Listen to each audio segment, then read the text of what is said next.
Assalamualaikum warahmatullahi wabarakatuh.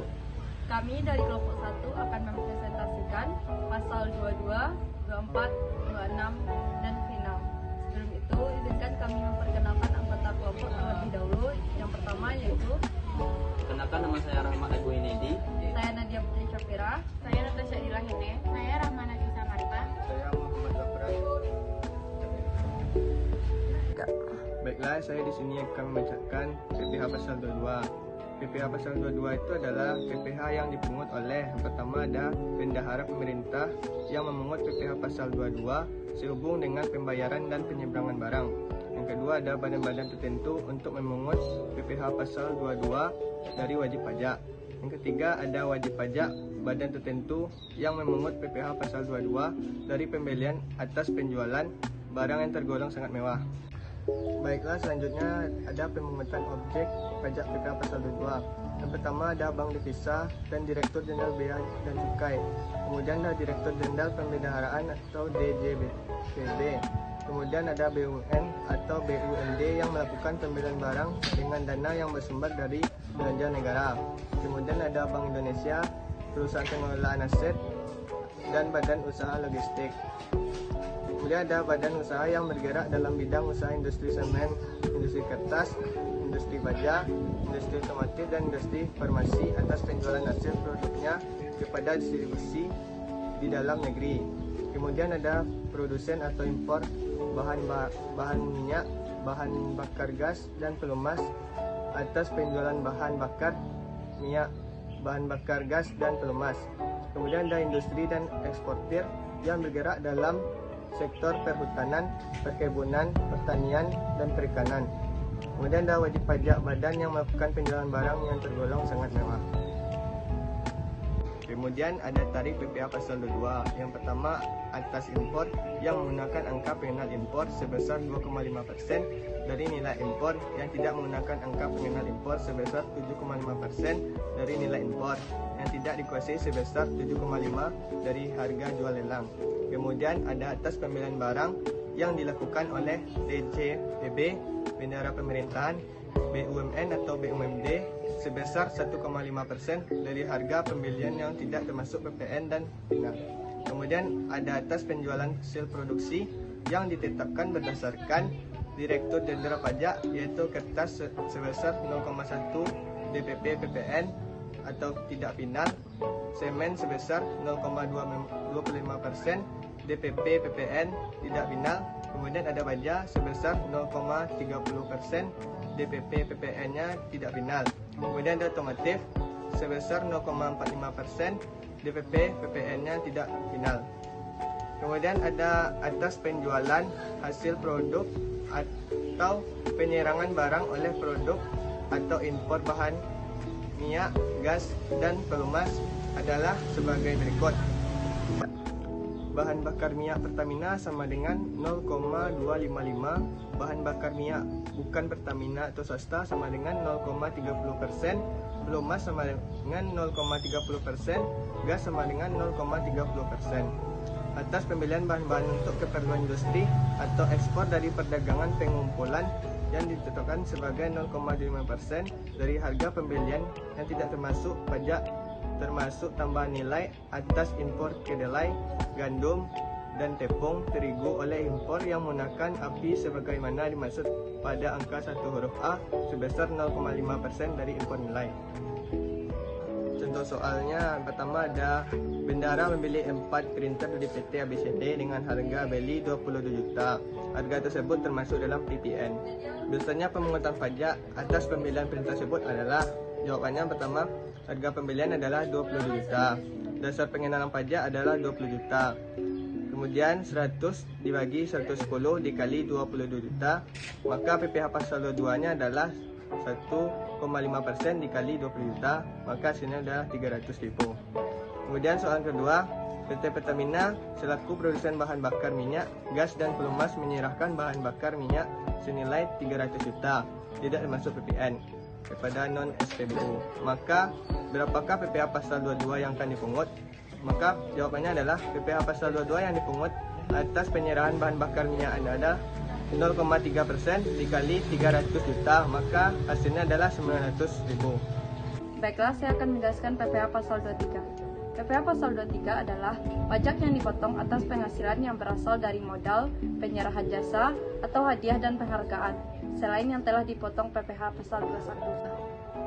Selanjutnya, pemotongan dan penerimaan penghasilan yang dipotong PPh pasal 23.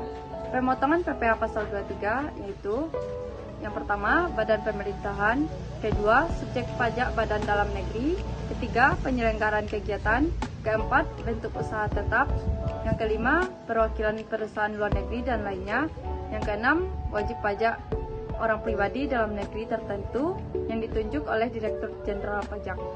Yang kedua, penerimaan penghasilan yang dipotong PPh pasal 23. Yang pertama, wajib pajak dalam negeri; yang kedua, bentuk usaha tetap atau BUT. Tarif PPh pasal 23. Yang pertama, dikenakan 15% dari jumlah bruto atas.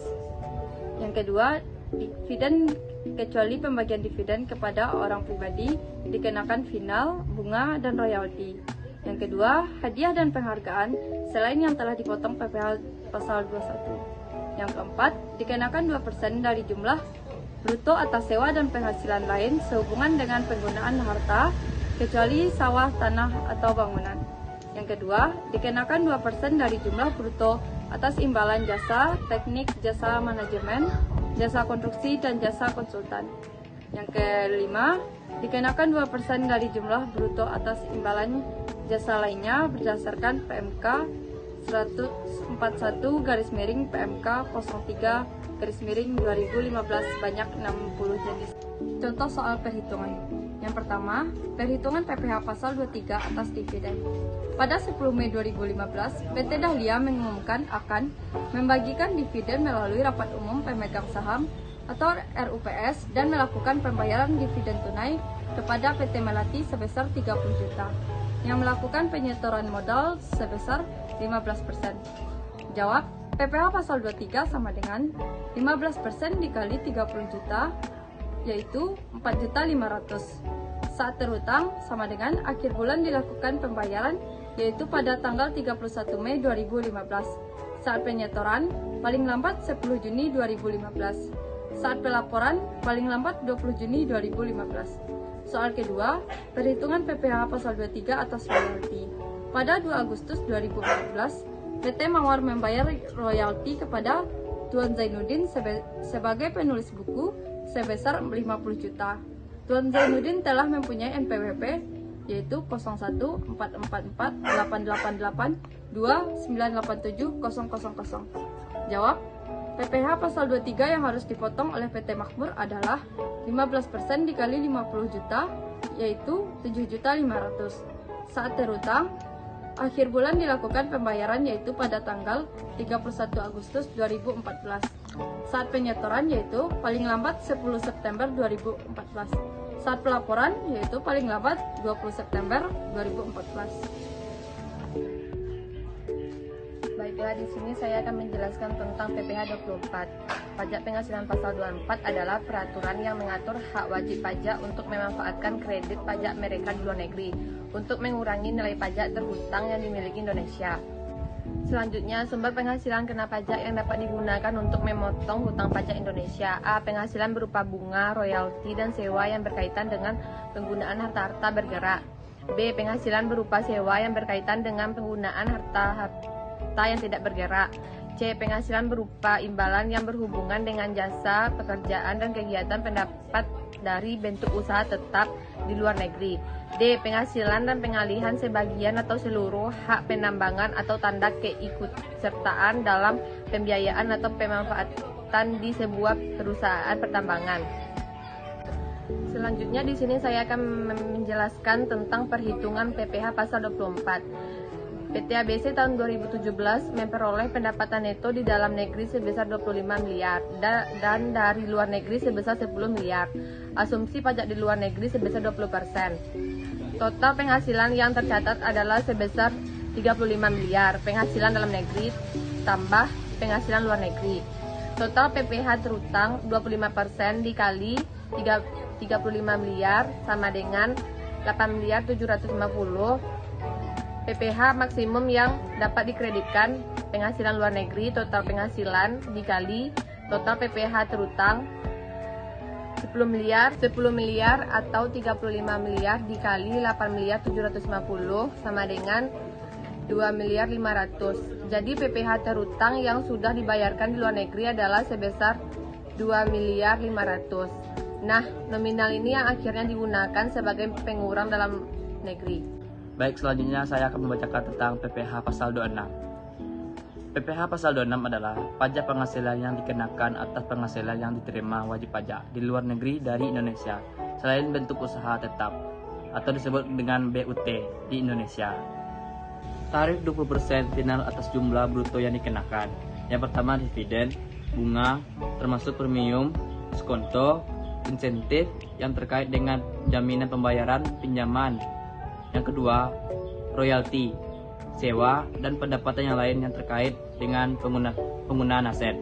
Yang ketiga, insentif yang berkaitan dengan jasa, pekerjaan, dan kegiatan. Yang keempat, hadiah dan penghargaan pensiun dan pembayaran berkala.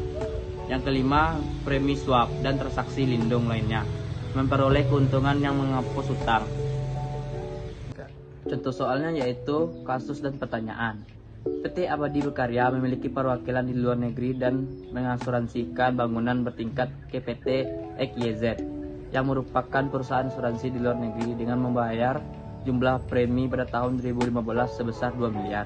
Hitunglah PPh pasal 26 dari PT Abadi Berkarya tahun 2015. Jawabannya yaitu perkiraan penghasilan neto 50% dikali 2 miliar sama dengan 1 miliar. PPh 26 sama dengan 20% dikali 1 miliar sama dengan 200 juta. Sementara apabila PT Abadi Berkarya mengikuti asuransi melalui perubahan yang ada di Indonesia, misal PT Asuransi Raya, dengan membayar jumlah premi yang sama sebesarnya 2 miliar. PT Asuransi Raya mengikuti reasuransi perusahaan tersebut ke perusahaan asuransi yang berada di luar negeri. Misalnya PT XYZ dengan membayar premi sebesar 1 miliar. Maka ketentuan PPh 26 adalah sebagai berikut. Perkiraan penghasilan neto sama dengan 10% dikali 1 miliar sama dengan 100 juta.